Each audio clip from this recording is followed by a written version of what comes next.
En aquesta pràctica dibuixarem amb Inkscape un arbre senzill. La primera precaució és fer feina tan còmodament com es pugui.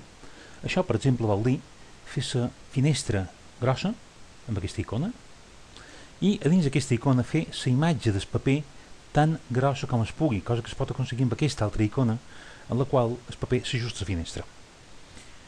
Ara que som aquí, dibuixarem el brancatge per un cantó i el tronc, el brancatge per dos, a còpia d'el·lipses que, superposant-se unes en les altres, no deixen veure la vorera, només el perfil que, si més no remotament, sembla el brancatge d'un arbre.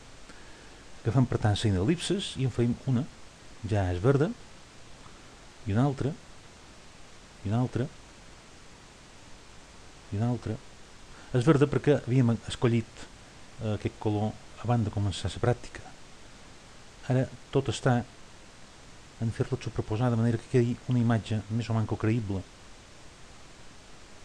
d'un arbre. Si una d'aquestes llitses no ens agrada, la desplaçarem d'aquesta manera. En podem posar encara alguna altra.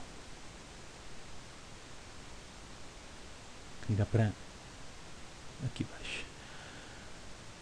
Deixem-ho així, com a brancatge d'una espècie de pi. Ara dibuixarem el tronc. El tronc l'hem de dibuixar en forma fent servir un rectangle que ara mateix té les voreres arrodonides, però que amb aquests manejadors d'aquí de vora podem aconseguir que les voreres no ho siguin. Basta picar-los, aguantar el botó de l'esquerra i cloure fins allà on nosaltres trobem que convé. Ara tenim un rectangle més o menys regular que podem desplaçar cap al tronc. Hi ha un detall important a tenir en compte, i és que els troncs no solen ser verds, el manco si són de verds no són del mateix to de verd que el brancatge. Per tant, convendria que aquest tronc, que ara està seleccionat, el pintàssim interiorment de color fosquet. Per exemple, això. Això pot ser un color convincent de tronc d'arbre. Ara aquest tronc està damunt el brancatge, això no passa mai, sempre es veu darrere. Per passar un objecte a darrere d'un altre, fent servir amb l'objecte seleccionat a una d'aquestes icones d'aquí dalt. Aquesta la fa passar just darrere l'objecte sobre el qual està. Aquesta la fa passar en el fons de tot. Aquesta damunt l'objecte en el qual està, no n'hi ha cap a damunt pel tronc, i aquesta damunt de tot. Podem triar aquesta, encara que aquesta tindria el mateix efecte.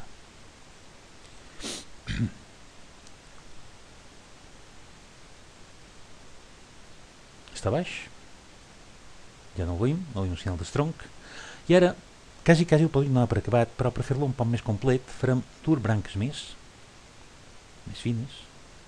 Aquesta pot ser una. Ara la traslladarem un poc més o menys allà on la volem, aquí, picant una altra vegada sobre ella, canviem el manejador de gir, i amb aquest gir la col·locam així, i ara la duim a lloc, i com hem fet abans amb el tronc, l'enviem a darrere de tot, perquè quedi un poc més convincent. I ara en farem una altra, més llarga i més prima. Perdó. La col·locarem un poc més o manco aquí. Un altre cop de cursor li traurem els manejadors de girar, els col·loquem, posem la branca allà on ens agradi i l'enviem al fons perquè no molesti. Encara que se podria decorar molt posant-li textures i coses d'aquestes, per aquest nivell de pràctica això és suficient. Amb això anem per acabada la confecció d'un arbre.